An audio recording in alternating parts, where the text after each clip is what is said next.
Hello, everyone. A very good evening to all of you. I welcome all of you to this live session on the 5 step strategy to crack data science and big data jobs in top companies.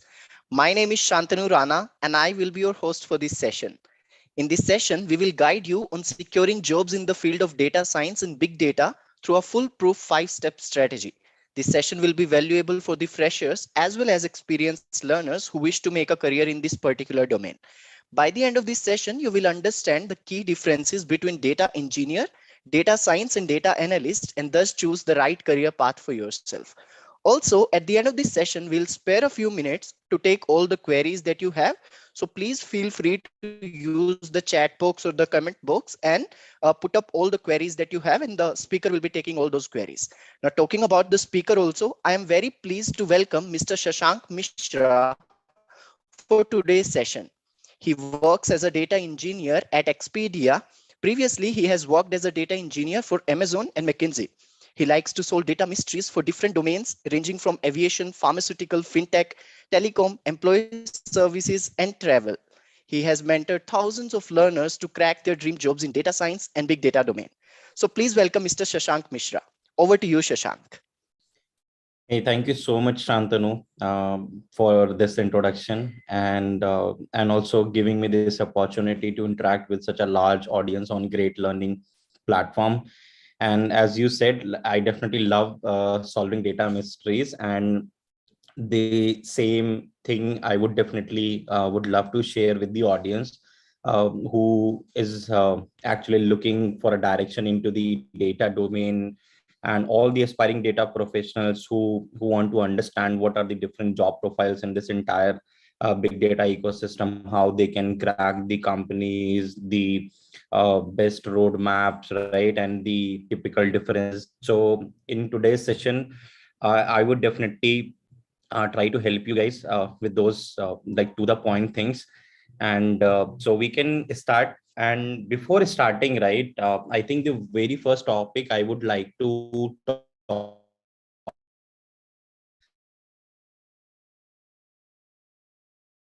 differentiate between three ways in big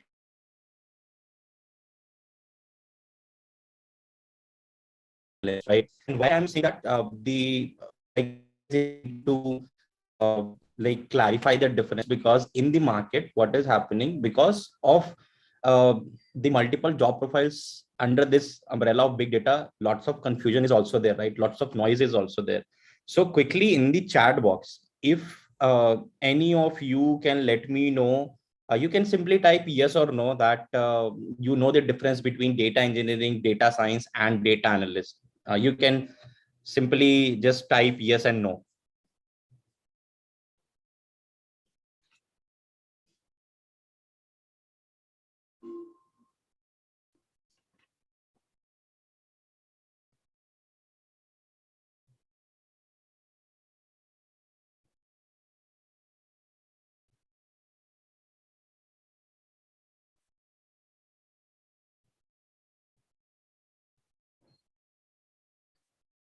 Okay. No, no, no. Sonam saying no. Harshil saying no. Ashish saying yes. Aruna saying no. Nilesh saying no. Okay. So even starting like 15, 20, you can say polls, I can get this clear idea. Most of the folks are saying no. So cool, cool. This is interesting. Now I know where I should actually start, and I am actually in the right direction. So first, I'll clarify the difference between data engineering, data science, and data analyst, what they actually do.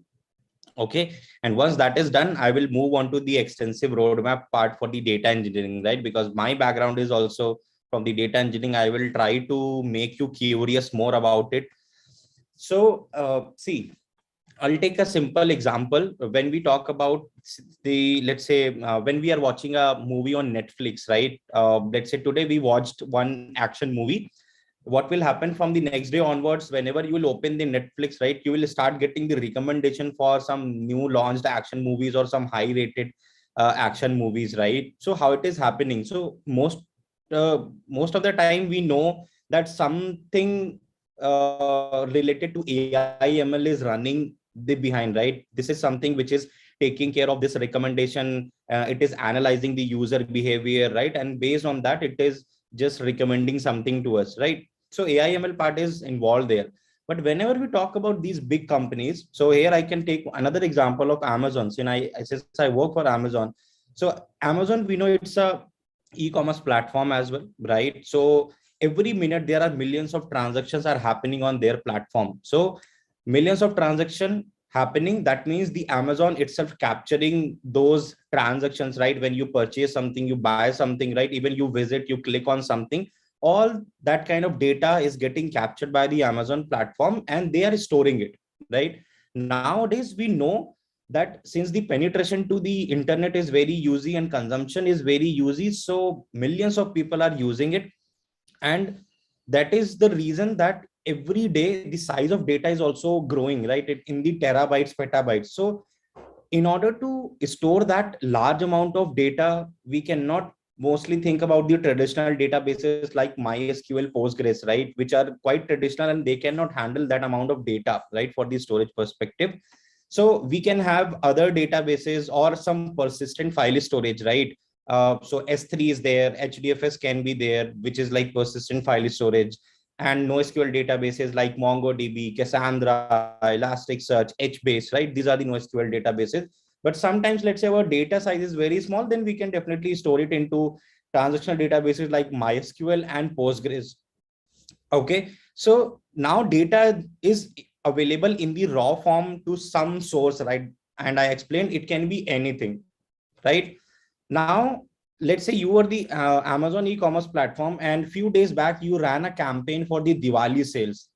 So after a couple of days, let's say there is a payments team which handles all the payment, like the digital payment, how much money did we receive in form of cash, and multiple geographic matrices, right? So they will come to us that, hey, data team, they will call us the data team.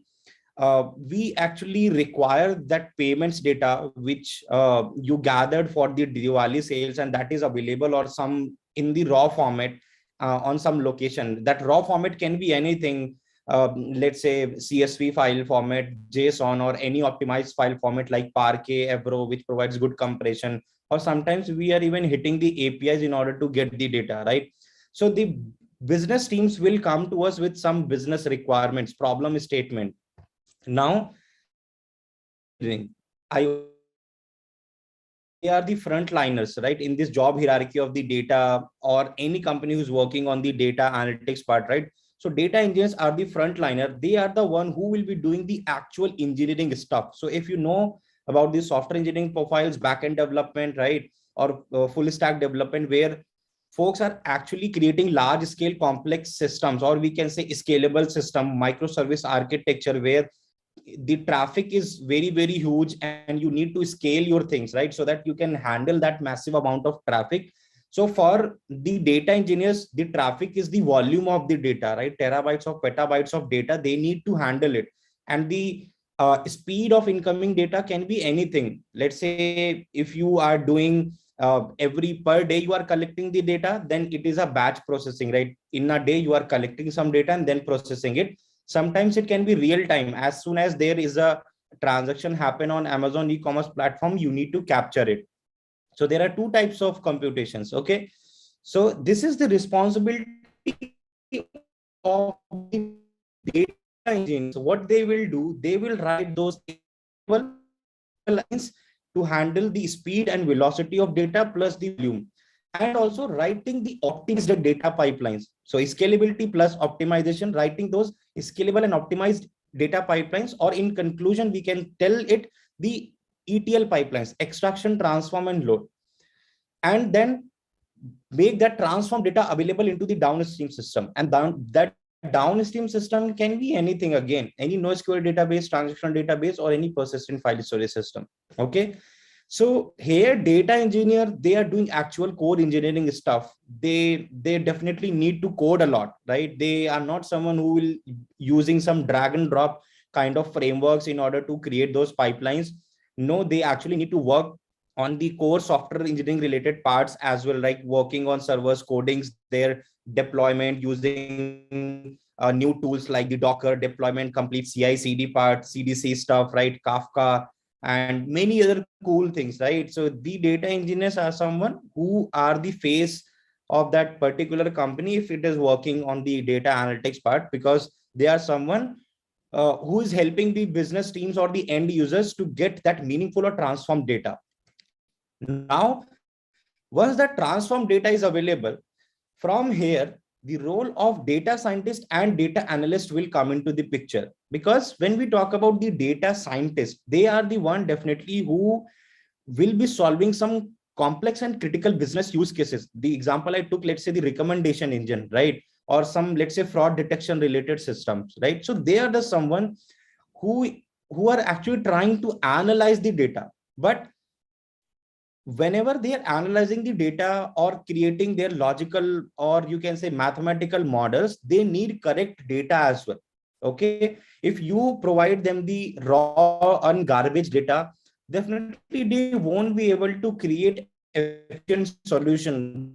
They won't be able to create efficient kind of models. Okay, so that is the reason the data scientists are someone which will be heavily dependent on the data engineers, and these folks will be working together. They will provide something which data scientists need, and once that transform data is available, that clean, cleansed, and perfect, like to the point data is available for the data scientists, then they will start writing their AI/ML models on top of it. Okay, so that is the role and responsibility of a data scientist, because he or she shouldn't bother about that how this large volume of data 24/7 is coming into our pipelines, right? How it is getting processed. There shouldn't be any failure points, right? If data is missing, how we gonna take care of it, right? If they will focus on that engineering part, then how they will even create their own models or something like that. That's why the roles and responsibilities are divided.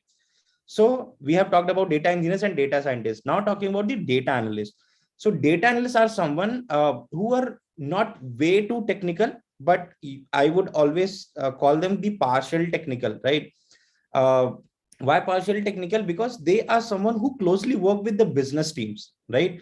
Closely working with the business teams, getting the requirements and understand the business use cases, right? Why understanding the business use cases? Because when you deal with the end customers or your leadership or even internal teams, they will be asking for some facts, right? They will be asking some matrices, and how you can present those matrices with the help of some cool dashboardings, creating some pie charts or line graphs or some bar charts or some cool stuff which is available on the dashboards or whatever stats, whatever matrices you have generated. Okay, so they are the someone, that's why for them the business understanding is very, very much important. And also they should know how to consume the transform data which has been made available by the data engineers, how to work on it, right, and prepare those important matrices. So this is the typical difference between the data engineers, data scientists, and data analysts. Now, in 1-2 lines, I will quickly explain. I know most of the freshers might be thinking that how should I decide that which field is best for me? And honestly, I have been into this phase. I was also a fresher and I was also really confused that which profile is a best fit for me. And ultimately, what I would suggest to each and everyone, you should always prioritize your interest. Your interest should be your first priority, not any random advice which is coming from different direction, right? Don't move into data science just because someone else in your network is doing that and you just got influenced, right? He is doing data science, I will be also doing that. No, everybody has its own capability, everybody has its own process and learning speed and everything. So that's why prioritize your interest. So anyone who is a great interest for the programming, writing custom codes, creating scalable systems, optimized systems like array around the backend APIs and everything, then you should target the data engineering profile. And that's what I did, because I had a great interest for programming part and creating those complex systems. And I explored the data science and data analyst profile as well, but I didn't like it much. That's why I moved into data engineering.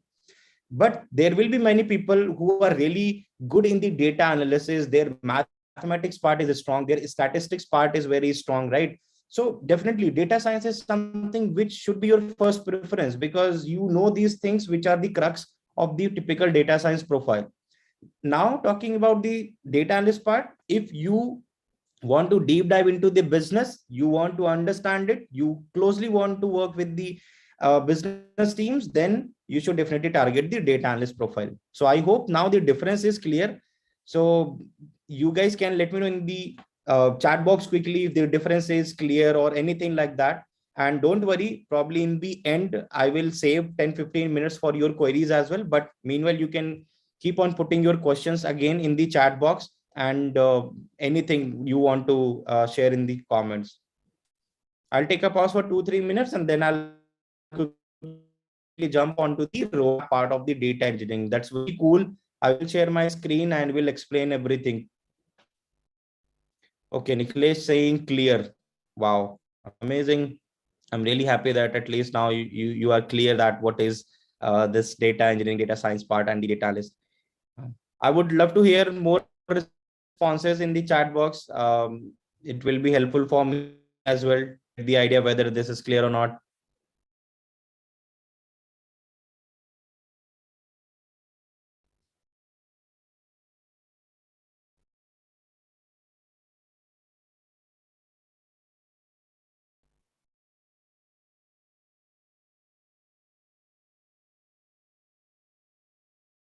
Clear. Nice. So, okay, one question is from Manav Sharma. That is good question, I would say, and the very often asked question as well. How much maths does data science require, right? So, honestly speaking, I have interacted with so many data scientists. I have closely worked with them as well, right? And many of them were not even like master's student or someone who were like graduated from mathematics or did BSc MSc in mathematics, something like that. So I would say yes, it is important, but it is not necessary. Why not necessary? I mean, don't think that you are in your graduation and you don't know the mathematics part and you think that I won't be able to crack the data science job. Then this is the complete myth. There are a lot of other aspects to learn in the data science, and gradually and slowly and gradually you can learn the mathematical and statistics part as well. So that's would be my answer, because based on my practical experience I'm saying it.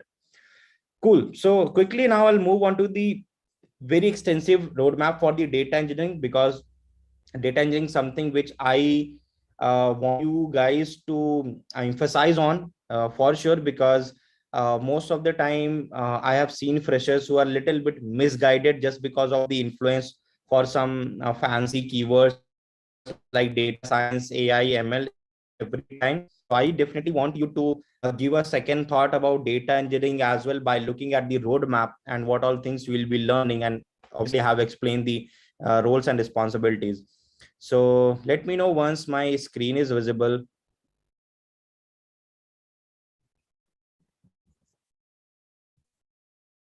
Just a second.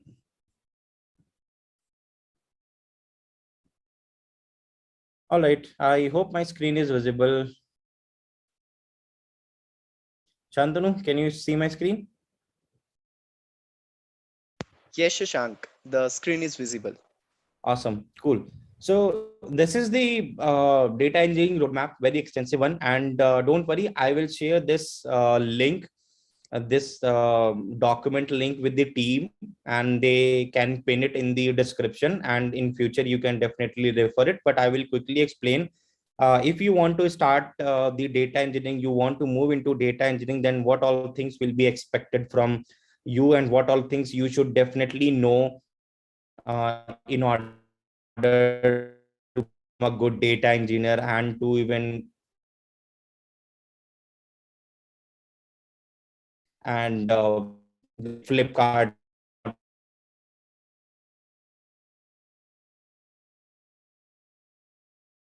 because in the beginning, if you remember, for the I talked about this part that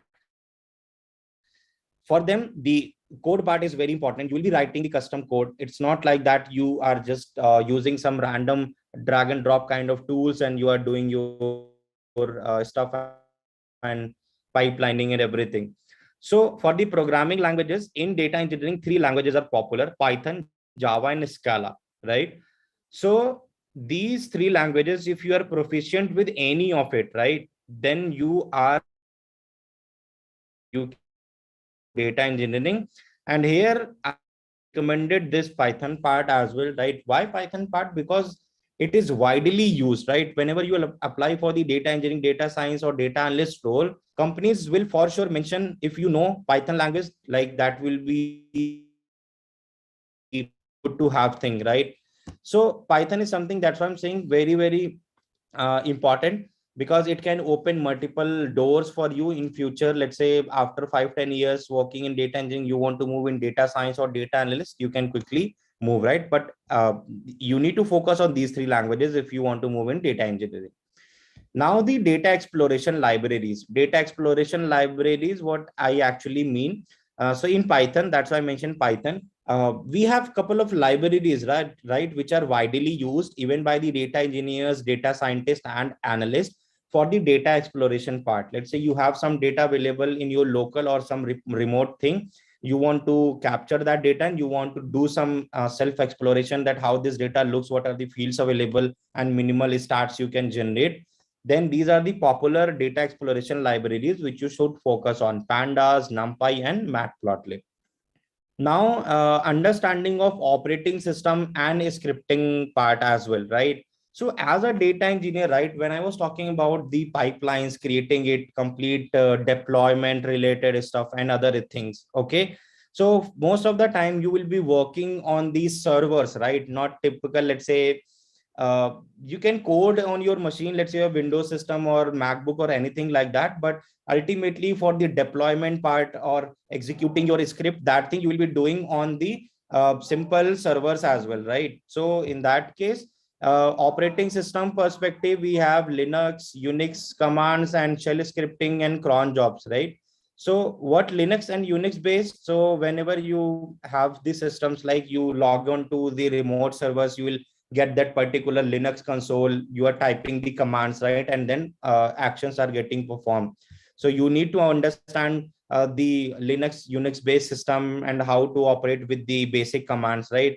Then shell scripting as well, right? Any of you who have worked on the Linux or a Unix based operating system, then they have their own way of writing the things which we call the shell scripting, right? So you should also know that. Cron jobs means when we work on the server side, then how to automate the jobs, and on a specific time, how to run these jobs automatically, right? So this thing is important. Now the data structures and algorithm part, right? In order to even crack your interviews, be it the any big company, big tech firm for the data engineering role, so your initial rounds will be very important, and they will be dependent on the understanding of the DSA, right? Data structures and algorithm. And this is also one of the often asked question I have received from working professional and freshers, that how much DSA is important for the data engineers, right, or the data scientist and the data analyst. So my answer, and that answer is completely based on my 5 years of experience, because I have also interviewed for multiple companies, some top notch companies, right? So for them, they don't want you to be a pro coder or someone who have, let's say, 5 star 6 star on some coding platforms, or you are a top notch coder, right? So they are not expecting anything like that, okay? Mostly for the data engineering interviews, right, your DSA related question, the level will be easy to medium, not even more than that, okay? So please don't waste your time. If you are interested for data engineering profile, please don't waste your time just for the programming and doing competitive programming part or anything which is consuming your extra time. Please don't do that. Whatever I have listed down here, that is more than enough for you to prepare for the DSA and prepare for your interviews. So in the DSA, you need to focus on array, its understanding, practice some problems, free resources available, then strings, linked list, stack, queues, tree. Here I have mentioned basic, very, very basic things, right? The in order traversal, pre-order, post-order traversal. Similarly, graph, you need to understand the basic graph, its properties, and its traversal like DFS and BFS. Dynamic programming is something which is also important, but not again something hard level or anything like that. Make sure you are practicing between easy to medium question. Then searching, these are the algorithm like linear searching, binary searching, and different type of sorting. So in the DSA only you need to cover these things. Now talking about the another thing which is important to be a data engineer, and this is, I would say, very very much important for the data scientist and data analyst as well, because ultimately you will be working on the databases, querying the data from there for the querying the data from the databases for the data representation and other things. So here you can see, right, I have listed down couple of things which is really important, and I'm pretty sure many of you might have read these things in your college curriculum, right? There is a subject DBMS. So understand what is the relational database management system, its use cases, different schema types like logical schema, physical schema, what is ER diagram, like entity relationship diagrams, entity acid properties is there, understand about the transactions, how it happens, concurrency control, multiple transactions are running together, then how we can maintain the concurrency, deadlocking, how it can occur and how we can resolve it, how we can optimize the table scanning, and how we can optimize the queries. For that, indexing concept is there, hashing concept is there, different type of normalization forms as well, which can help us to avoid data anomalies in our databases, right? That's how we use the normalization forms. What are the views, what are the stored procedures? So these are the typical concepts in the DBMS which you should definitely know. Now again, SQL, this is a must to have a skill set for, again, three folks: the data engineer, data science, and the data analyst. So here in the SQL, what all things you should know, like how to actually create the table, load the data into it, how to grant the access, revoke the accesses, all type of joins. And just don't read the theoretical stuff, focus on the practical implementation part as well. Let's say you got to know about the left join or right join or full outer join. Try to understand how to perform the join, how to perform the join about it. Massive table, join state, create table as a variable, create functions. Now functions is very very important, right? I should definitely write here the very very important part from the data perspective, and also from the entire you can say data analysis or data analytics part, everything which is connected to it. Now moving on to the next part, which is big data terminologies. So starting few things, right? Why I written these things in this particular way, because I want you guys to follow some sequence as well, right? Because multiple times what happens, freshers directly jump onto the very very advanced part or the advanced things of the big data, which is actually not required for them at that moment. They should definitely follow some sort of sequence, right? So that slowly and gradually they can get the confidence and they can build their base, because the way I have listed down these topics, they are quite sequential. So if you follow it in that manner, slowly and gradually you will get a good grip on it and you will get the good confidence as well. Now after the SQL, what you need to cover, we need to cover the big data terminologies, right? What is big data, what are 5 V's of big data, understand about distributed computation, distributed storage, vertical versus horizontal scaling, commodity hardware, what is cluster. In the beginning I talked about different file formats like CSV, JSON, Avro, Parquet, ORC, and different types of data also available, like structured data. Structured means your complete row and column kind of data, which is completely readable.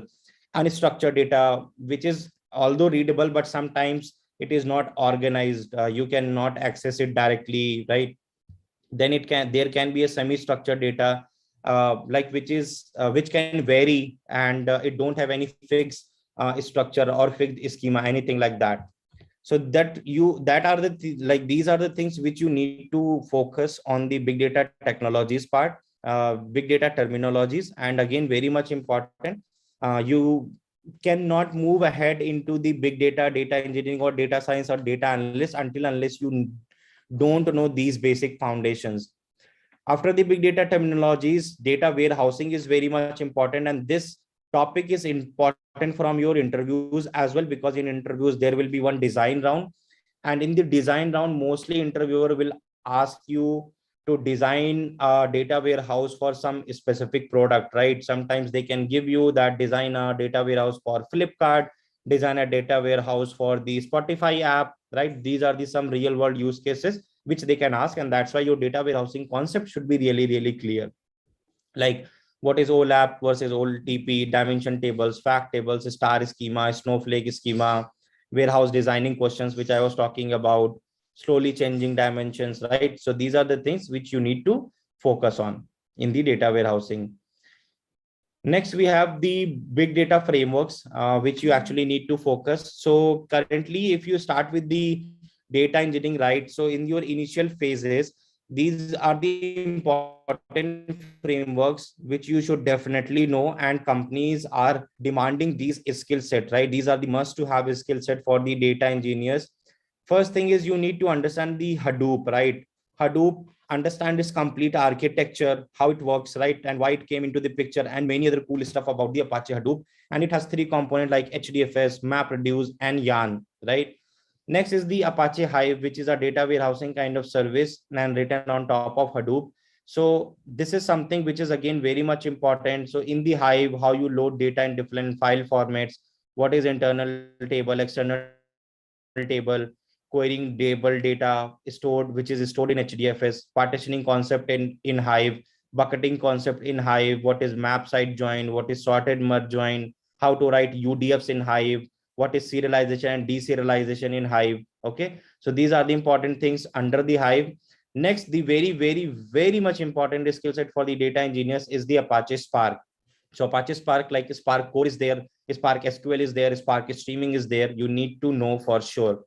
And there is another tool which is getting a good heat in the market and growing very fast, Apache Flink. This is something which is being used for the real-time data processing, and in my current project as well, I am using Apache Flink for the real-time data processing. We have Apache Scoop, we have Apache Nifi, we have Apache Flume, right? So these are the typical big data related frameworks which are really important and are your starting point for the data engineering profile. Now schedulers and the workflow managers. So schedulers is something, the frameworks which will help you to schedule your data pipelines, right? Event based triggers or cron based triggers, right? So we have very popular Apache Airflow, Apache Nifi, and Azkaban, right? So these are the schedulers you can use. Then the NoSQL databases. So I have listed down four popular and widely used NoSQL databases. So HBase is there, Cassandra is there, Elasticsearch is there, MongoDB is there. Then the messaging queues, whenever you are supposed to work on the real-time data pipelines, right? Then you need a system in between, right? Between your computation engine and the source, there should be something in between which can hold those real-time data events, and your computation engine will keep on consuming from that queue, right? So Apache Kafka is something which is very popular. Next is the dashboarding tools. So dashboarding, again, I would say very important to know and to understand as well, because being a data engineer, sometimes you can also get those opportunities where you need to present the important matrices to the businesses, right? So Tableau is there, very powerful, and there is Power BI, another powerful dashboarding tool. Grafana is there, Kibana is there, right? So these are the dashboarding tools you should know. And then big data services on cloud, and especially AWS. And why I have covered AWS here, because of its market cap, and also AWS is something which is very uh, like frequently used by multiple companies, right? That's why the market cap of AWS is quite big. So what kind of services are there and you need to use it? So on demand machines, right? Let's say you want to add extra Linux server, right, in your system, in your cluster, then you need to use this AWS EC2 service. Now let's say you want to prevent one AWS service to access something from another service, right? Then you need to apply some policies, access policies, right? You need to grant some accesses, and for that we have AWS IAM service here in the AWS. Let's say we want to store our important credentials or anything related to that, we have AWS secret manager as a service. And another, which is something very much important, distributed file storage, right? This is something which can store petabytes of data So that's why AWS S3, which is available in AWS. Then as a transactional database service, we have AWS RDS, AWS Athena available in AWS. As a data warehouse service, we can use AWS Redshift. And as a NoSQL databases, AWS has created AWS Dynamo, or we call it DynamoDB. We have serverless service as well, AWS Lambda, which don't need any kind of infrastructure, and you can just write your code and just like simply trigger your Lambda, and that will be done. Next is the ETL services, right? The services which can help you to transform your data, right? Writing logic. Then AWS Glue is there. As a scheduler, you can use AWS CloudWatch. As a distributed data computation, right? If you, let's say, written a Spark application, then it needs a cluster kind of thing, or a bunch of commodity hardwares where it can do the parallel computation. So for that, we can use the AWS EMR. Messaging queues, we have AWS SNS, we have AWS SQS. And for real-time data streaming, right, or you can say complete the way Kafka works, we have AWS Kinesis as well available in the AWS.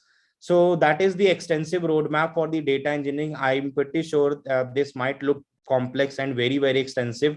That's why I'm saying this is something which can help you to be a top-notch data engineer. And as a fresher, you don't need to cover all the things, right?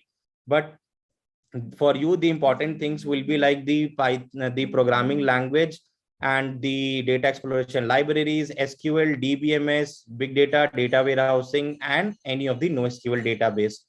So that is about the data engineering roadmap part. And again, I'll go back to the chat section and we'll see if folks have any question or anything like that. So how did you feel about this roadmap, guys? Do you think you can cover it, and what should be the ideal time window for it, right? I can talk about it.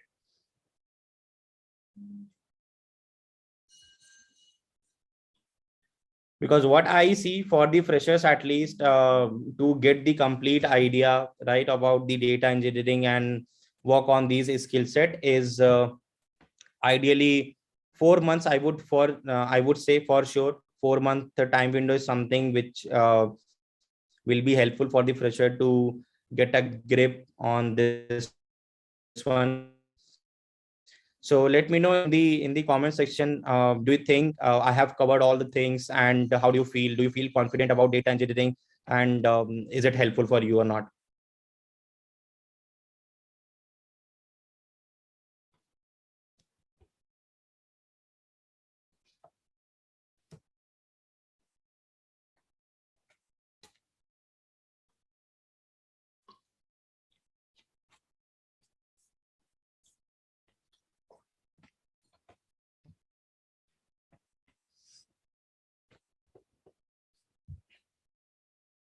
Cool. I'm waiting for your responses, folks. If you can let me know.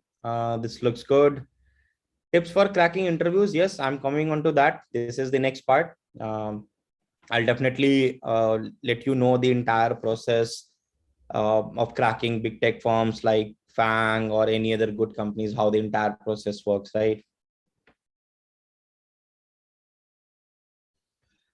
All right. So now that is the second part. The You can say how to crack the interviews, or what is the typical interview process of cracking the data science, data engineering, or data analyst jobs, or how they actually hire, what is their way of hiring the candidates, right? So what happens whenever we talk about these big tech firms, right? The Amazon, Google, Facebook, Microsoft, right? Our first thought is these are the companies which are very tough to crack. But my experience is something which is very different with these tech giants, because what I felt for the data related roles, these companies actually focuses on your core skills, right? These companies don't focus on your typical programming, right? In the beginning I mentioned they don't want you to be a pro coder or something like that. Let's say you are a data scientist, then you should be really good with ML algorithms. You should understand the problem use case and how you will be like applying those ML related algorithms, or how will you create the accurate model and everything. If you are the data analyst, then they would expect you to design the data warehouses, write the right matrices, okay, and prepare those great charts, cover all the edge cases and these things. Let's say you are a data engineer, then these companies want you to be good in data engineering, writing the scalable and optimized data pipelines, right? Cover all the engineering aspects. Your system should be scalable and other important things as well. So now quickly talking about the interview process. Okay, so that interview process which I'm going to talk about, it is based on my real experience because I cracked these companies. So after sharing this interview experience, you will also get the idea that in each round, these companies, what kind of question they ask, and what is the typical what is the typical, you can say, the process for it. So if you are a fresher, right, I'll definitely focus more on the freshers part as well, and in between I'll talk about the mid senior level roles and senior level roles as well. So if you are a fresher, when these companies will approach you for the interview, and let's say they started with your candidature, so first thing you can expect the online test, right? In the online test, what will happen? Mostly there will be one or two programming question, and again I'm saying that programming question which is not going to be very hard, again till the easy to medium level. And in that online test they can ask 2-3 SQL questions as well. And how will they ask those SQL questions? They will give you some problem statement, like also provide the data set, and they ask you to generate this particular output using this data set and write the SQL query for that. Okay, so that is how your first round would be. And again, for the mid senior level and senior level folks, what will happen? they they can probably ask this part, like the, I don't think so, if you are having 3-4 years of experience, they won't give you the test link, but they will directly start with the face to face interviews, right? But for the freshers, you should definitely expect the test link part. Okay, now next, moving on that part, like what will happen in the next face to face rounds. So the first face to face round, their prime focus would be the your problem solving skills plus the SQL. Okay, and guys, please note it down. SQL is something which is very much important to crack your interviews. In your interviews, the interviewer or the companies will give 30 to 35% weightage to the SQL. Okay, that is why it is very much important. And in your first technical round, they will focus on your programming aspect, like whether you can code something or not, right? Whether you write the programs, right? They can give you easy medium level question, problem statement, and you need to write a complete executable code for it. You need to also cover the test cases and edge cases for that. And same happen with the SQL as well. And to crack this interview round, the simple tip is that you first need to think out loud. Think out loud as in, whatever approach you are going to follow, be it for the your SQL queries or be it for your the programming question, make sure you are sharing your thoughts. While solving your question, you are narrating your approach, that what kind of solution you are going to put up here. So what will happen? Interviewers are someone, they are really really helpful. They don't want you to get rejected from the interviews. If you are sharing your approach in the middle, if they feel that you are on the wrong track, they can help you with some indirect hints. Okay, so that's why think out loud is the thumb rule to crack this interview, and also the preparation part is important. Now the second interview round, that will be again the, you can say, simple technical round as well. But in this round, the company will primarily focus again on the SQL, right? How good you are with SQL, plus your understanding of the big data. Okay, so big data, how it can be in two ways. Let's say in your previous companies, or you even created some self-made projects, right? So in the second round, SQL questions will be there, plus they can ask direct big data related question, or first they will ask you to explain your previous projects, and from there they will start asking some questions like what kind of problem statement you were solving in your previous project, what was the data scale, what was your infrastructure or cluster size you were doing, what kind of tech stack you are following, what was your typical contribution in that project, and many other things, right? They can ask. And let's say in your resume it is mentioned that you have worked on Hive, you have worked on Hadoop, and you have worked on Spark. So the interviewer will jump on this part that tell me something about the Spark and its complete architecture related question. Let's say, what is RDD in Spark? What is lazy evaluation? What is the difference between repartition and coalesce, right? And how we can optimize our Spark application if it is taking way too much of time, right? So these will be the kind of questions which will be asked in the second round. Now, third round, which is you can say again the technical side. So in this round, the main focus will be on the designing part, right?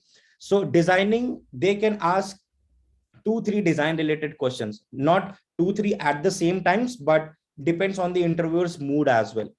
So first design, right, design type of question you can expect is the data warehouse design. So if you remember, when I was explaining the data engineering roadmap, there was a topic data warehousing. So they can give you the like sample problem statement or any realistic product, right, which is in the market, and they will ask you to design the proper you can say design a proper data warehouse for it. So data warehouse, what does it mean here? They can give you that please design a data warehouse for Vmart, okay, and please design a data warehouse for the Spotify application, design a data warehouse for the Swiggy or Zomato. So this is a one type of design question they can ask. Second design question can be around your ETL pipeline designing, right? They will give you the problem statement that, hey, in our company we are trying to solve this kind of question, can you please come up with an approach which can help us to design this kind of pipeline? Okay, so that is another important type of design question they can ask. And the secret sauce to crack this interview round is that um, like the secret sauce is to remember your past experiences, because in the past you would have worked on couple of projects. So based on those learnings, try to build this current system which your interviewer has asked to do that. Because the design round, there is no fixed answer for any particular design, okay, and interviewers also understand this part. So they don't want or they don't even expect any exact answer, but they want to check your thought process, that how you can think, whether you can create this kind of system, whether you can consider the scalability and optimization into the picture or not. Okay, so that's how you should do it. You use your previous learnings, break down the problem, and keep asking question to the interviewer. Don't take any assumption that with this assumption I'm trying to create this pipeline, or I'm trying to create this system. Always ask the interviewer that this is the assumption I'm gonna take, whether I can consider it or not, right? So this is the secret sauce to create this, to crack this round. Now talking about the last and very important round, which we think very easy to crack, but it is actually not. So this last round in the FANG level companies, we can call it with the different names. We can call it like the bar raiser, we can call it like a behavioral round, or we can even call it like a hiring manager round. Okay, so in this round, we think it is easy to crack, but it is definitely not easy to crack, because for these kind of rounds you cannot do any preparation. There is no dedicated YouTube video, there is no dedicated website where there it is mentioned that these are the fixed questions which will be asked in the hiring manager round or in the behavioral rounds, right? In these type of rounds, what happens, the the the interviewer want to check your fitment for the company, whether you are a team player or not, right? If you are working in an organization with a team, how your leadership qualities are working, whether you are a good leader or not, okay, and how you behave with your colleagues, how you behave with your like business units, your leadership, your managers, and other things. So in this round, the typical type of questions you should expect, uh, and those questions would be very hypothetical. And I can give you a couple of examples which I even face in my interviews. So the interviewer asked me, let's say you are working on a project and you gave some deadlines to your manager that by this date I will complete this project, but unfortunately because of some reasons you are not able to deliver the project like on time. So in that case, how will you convince your manager, and how will you communicate this thing to your manager that what was the reason you were not able to complete the deadline, anything? Okay, so this is one hypothetical question. Another hypothetical question could be like, let's say we have a team of 4 people, and there what we need to do, we need to work on some system. Your manager asked each and everyone to come up with a design, and you all came up with a design, and what you now doing, you are just discussing those topics together, or those designs which you have prepared. So your manager might ask you that, hey Shashank, can you convince your colleagues that whatever you have prepared, is it good or not, right? How will you convince them? There shouldn't be any conflict. Or if, let's say, while explaining the things, if you have any conflict with your colleagues, how will you resolve it? Okay, so these are the hypothetical question. And the secret sauce to crack this interview round, which always worked out for me, is to be real. Right, be real means just be honest with your answer. And honesty means like don't give blunt answers, means honest with the positive attitude. Let's say any hypothetical question your interviewer asks, just think how positively you can take care of it and just express that answer. And also, before going into the interviews for these companies, and even if you want literally want to crack these rounds, so just a day before of this hiring manager round, behavioral round, or the bar reason round, revise your previous 4 or 5 years, right? Let's say you worked for a couple of companies, try to remember your best experiences with the companies, with the colleagues, with the managers, your worst experiences, right? The challenges you face in your job, your previous jobs, the kind of product you build, try to memorize it, right? So that what will happen, whenever the interviewer will ask these kind of hypothetical question, you can instantly provide an answer for it.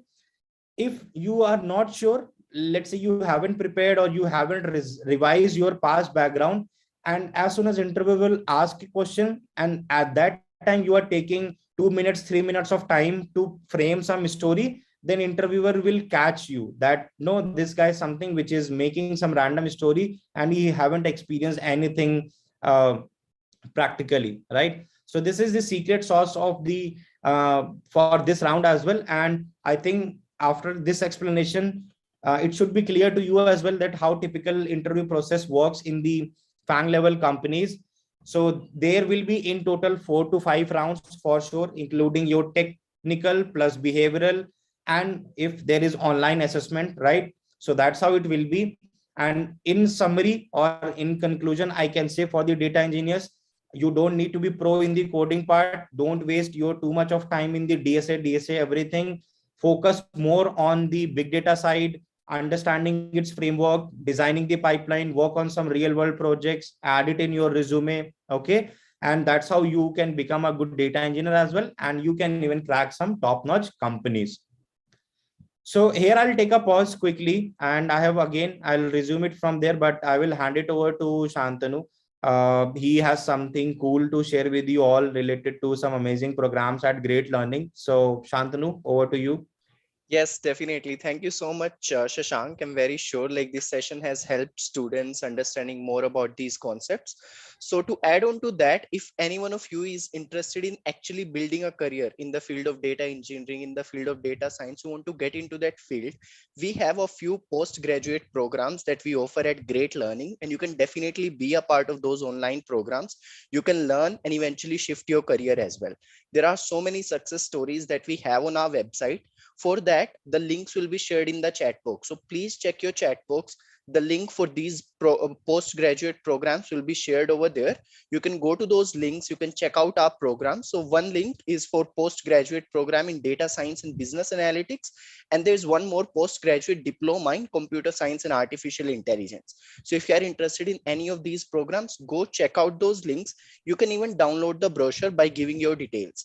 And then if you want to get in touch with our program managers to understand more about these programs, what all we are going to cover in this, will we provide any placement assistant or not, definitely all those things are also part of these programs, and you can get to know more about it by downloading the brochure or getting in touch with our program managers. That's all. You can continue, Shashank. Thank you. Awesome. Cool. Thanks, Shantanu. So in the chat box, I can see one comment from the Rohan Singh, and he said that he got a job as a data engineer, and that too as a fresher. And I think this comment is the most inspiring so far. So anyone who was doubting that freshers are not getting job into the data science or data engineering, so Rohan Singh is the best example. Congratulations, Rohan. Many congratulations. It's a great news. So now I have one more thing to share. I think many of you are continuously commenting for that one, and that is the resume tips, right? So I'll quickly share some of the resume tips, right, which can help you to get shortlisted for the interviews and also to stand out from the crowd, right? So let me share my screen and I will share my resume, right? That how even I prepared my resume and how it helped me uh, to get shortlisted for companies like Paytm, McKinsey, Expedia, or even Amazon, right? So I will quickly show you and will mention that what kind of common mistakes we do and how well we can create our resume here. Okay. So again, I'm going to share my screen and let me know once it is visible to you all.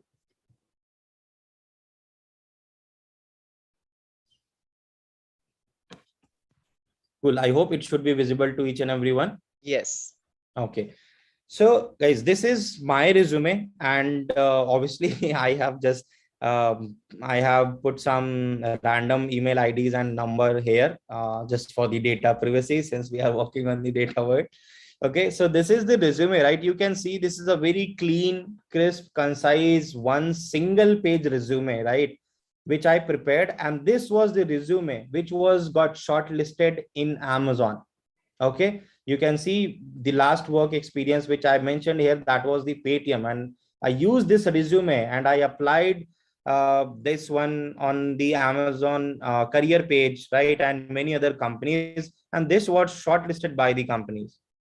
Okay, so the typical mistakes, I will start from the mistakes the folks are doing while creating the resumes, right? First is the unnecessary wastage of their resume.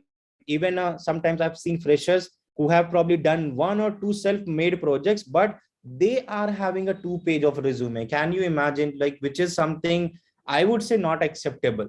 Okay, because I always think that there is a chance of optimization, be it your resume or be it your day-to-day activities. Okay, it is all about how well you are putting up the things on your resume and how important things are you are just explaining in your resume.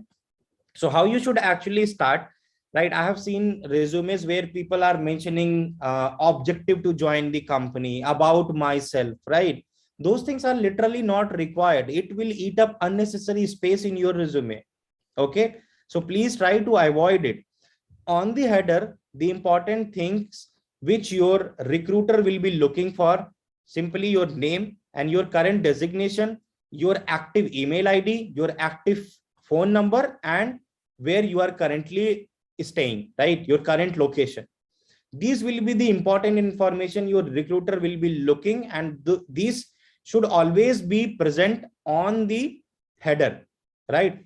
And apart from that, let's say any of you who want to share their LinkedIn profile here, or let's say your GitHub repository link, you can mention it here and make sure it is clickable as well. Sometimes what people do, they just simply write their LinkedIn profile URL in this resume and it is not clickable, and nobody will even bother about copy that LinkedIn profile link, paste it in the browser, and then check your profile, right? So just try to follow those kind of best practices. Okay.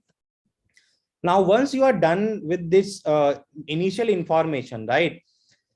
Now, this is a kind of two columnar resume, right? Which is also very, very popular nowadays, right? In the first column, you are putting up the important details related to your education and the technical skills. And the right hand side, you are using for your work experience and mentioning about your projects. Okay. So that's how even I followed it. So here, even in the education part, I have seen folks mentioning their education till their 10 plus 2 and 10th, right? Again, that is not required at all, right? Nobody wants to know from which school did you complete your 10th and what were your total percentage, right? Just your last, if you have done graduation, you can mention it. And if you have done, let's say, post graduation, after the graduation part, you should mention those two things only. So I completed my MCA from NIT Allahabad. So I mentioned it here. And similarly, I completed my graduation from computer science, right? BSc in computer science from Lucknow University. So I mentioned those things here only, right? I avoided the 10 plus 2 or the 10th something.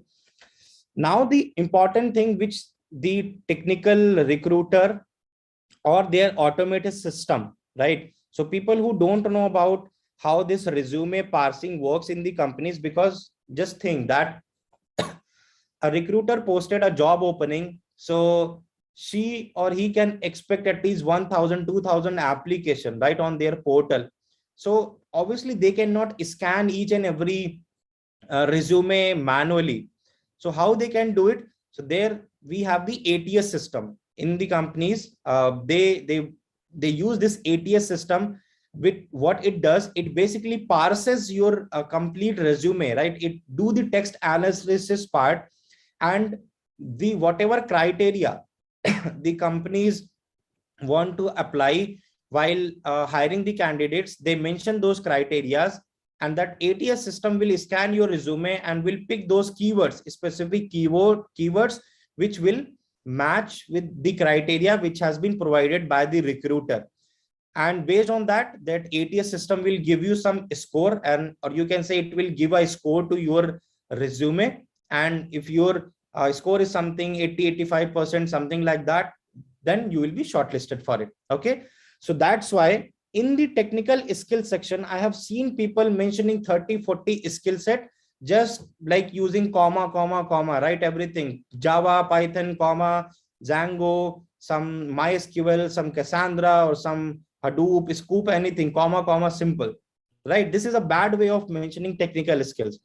I always recommend and I always suggest people to follow this practice, right? Categorize your skill set. Let's say you know 3-4 programming languages, create one heading, programming language, and mention it here, right? So that quickly, even if your hiring manager or your recruiter want to quickly check your resume, they can quickly jump onto this heading, like, hey Shashank, do you like they, let's say they are asking this question to themselves, let me check how many languages Shashank know, so I'll check this programming languages heading and we'll check everything. Similarly, if you know multiple backend frameworks, you can create a backend framework like of heading and mention it here. Similarly, if you know multiple databases, create a heading for it. Similarly, let's say you know multiple big data framework, create a heading and mention it here. So that's how you should create your technical skills, and you can see how clean and concise it is looking, very crisp, right, to the point information which you are trying to convey, right? Now that was about the technical side and the education part. Now coming to this part, right, this is very important, very crucial, because this is the thing where people eat up their maximum space in the resume. And why it happens, right? They try to explain everything in their resume. And I mean, my question is, why do you want to explain the entire project, like 2-3 paragraphs about your one single project in this resume? Because in the interviews, right, recruiters or the interviewers will have your resume, they can quickly check like what kind of project you have worked. They will be simply focusing on the project title or anything you have highlighted in the bold keywords. They will be focusing on it and will ask question around it.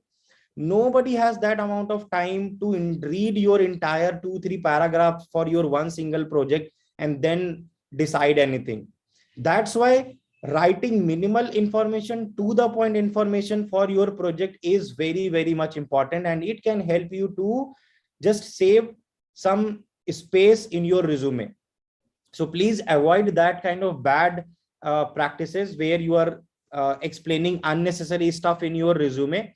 Simply mention your work experience and make sure it is in the descending order. Like, let's say you are currently working on X company, so mention the work experience of X company, then Y company, then Z company, right? In the this descending order, it should be there.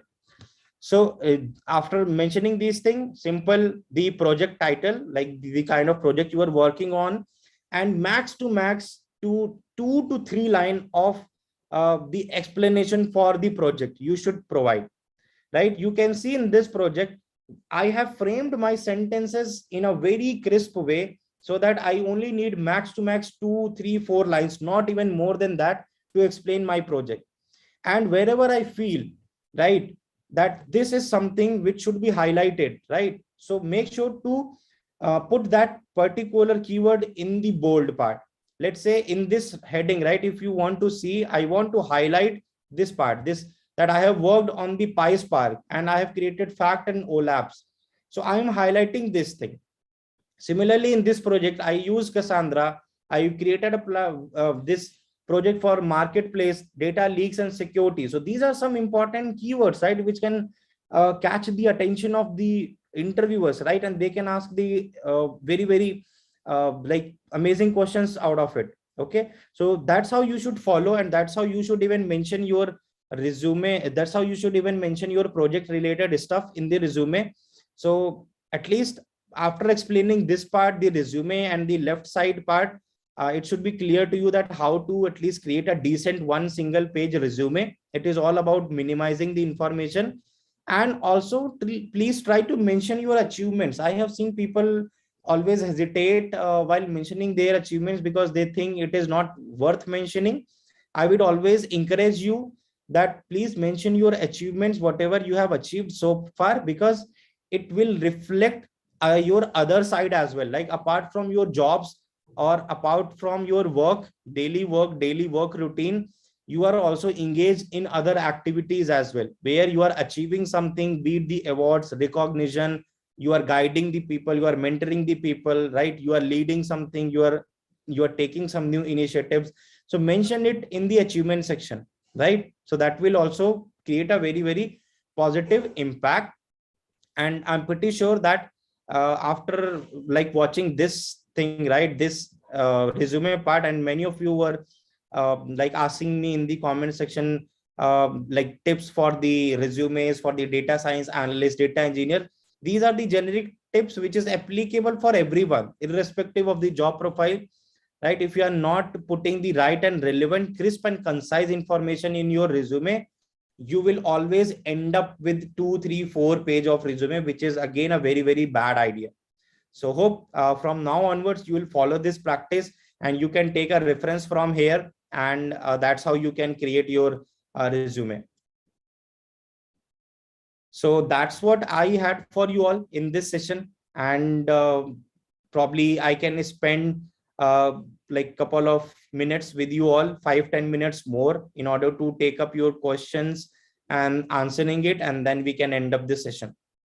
But meanwhile, uh, if you can mention it in the chat box, how did you feel overall about this entire session? And like, do you feel comfortable now with the data science, data analyst, data engineering profile? Are you clear in your mind that which job profile is actually made for you? And the resume tips, interview tips, everything, just share your thoughts and opinion in the comment section. It will be really helpful for me as well, that, and it will make me happy as well, whether I was able to convey my thoughts with you, and whether I was able to convey my experience with you all.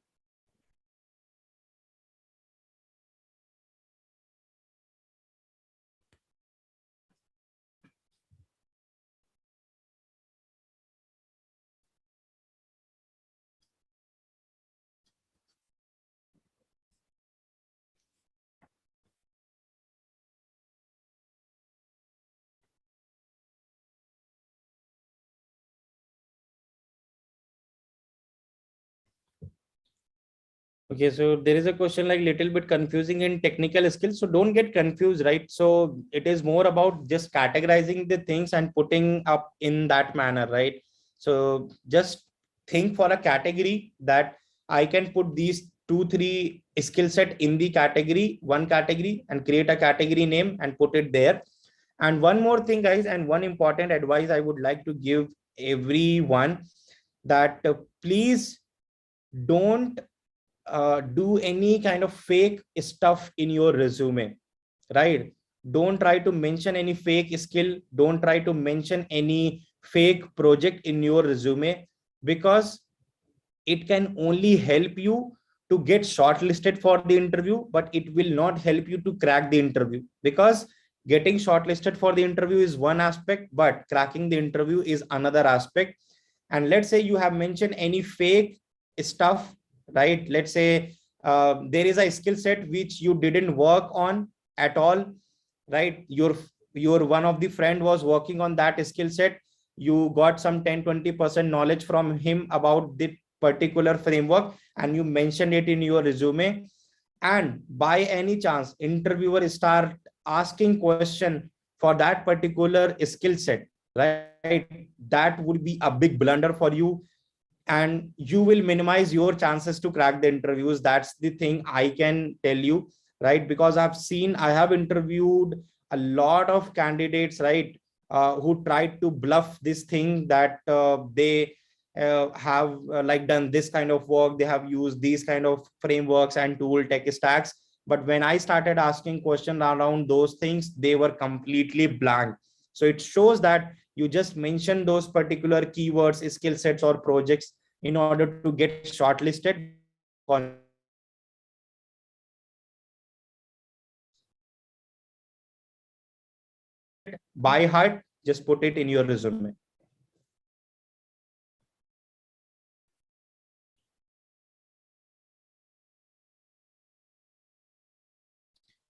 Okay, so there's a comment from Manish from this session. Got to know more about entire data engineer. Glad. I'm really happy to hear that. Question from Raj: where and how to start as a fresher in IT sector? So again, Raj, I would say in the beginning, if you haven't watched my starting intro part, right? So I would say to prioritize your interest, right? Don't just go with this session only that Shashank said that data engineering is cool, data science is cool, data analyst is very cool. It is just I am telling you the recent trends, right, which is popular in the market and where you can make a good money, where you can crack the job opportunities with the right skill set. But developing the interest and exploring that job profile or that domain is your responsibility. I can only guide you, I can make you curious about that particular thing, but developing the interest is your responsibility.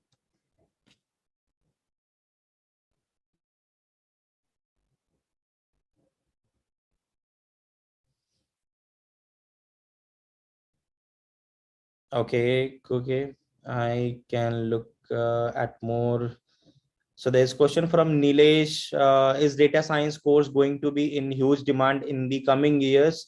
How it will play a role in industry in the coming years? So Nilesh, there is no doubt about it, right? Data science is something which is creating a very huge impact nowadays, right?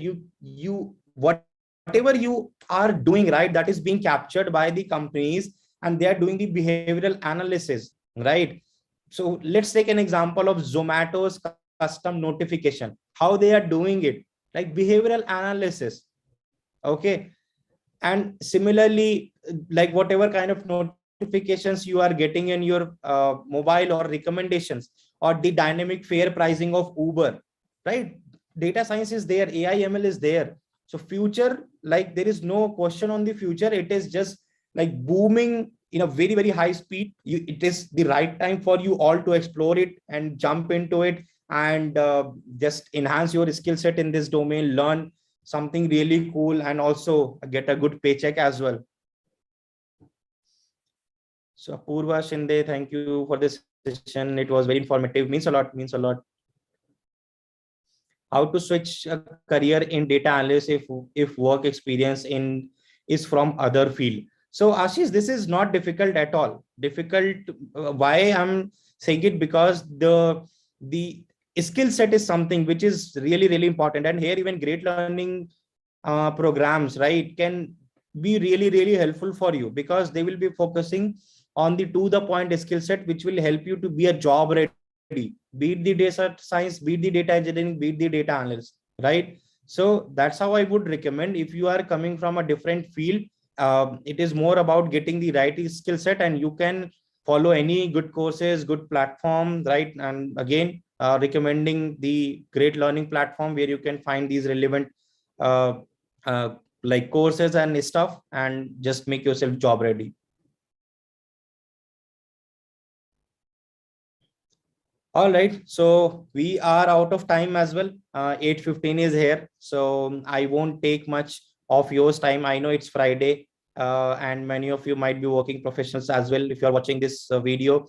So now we can end up this session. So it was really, really amazing. I would say you guys were a great audience. Like you were just listening me with a full patience, and I tried my level best to share my 5 years of experience with you all.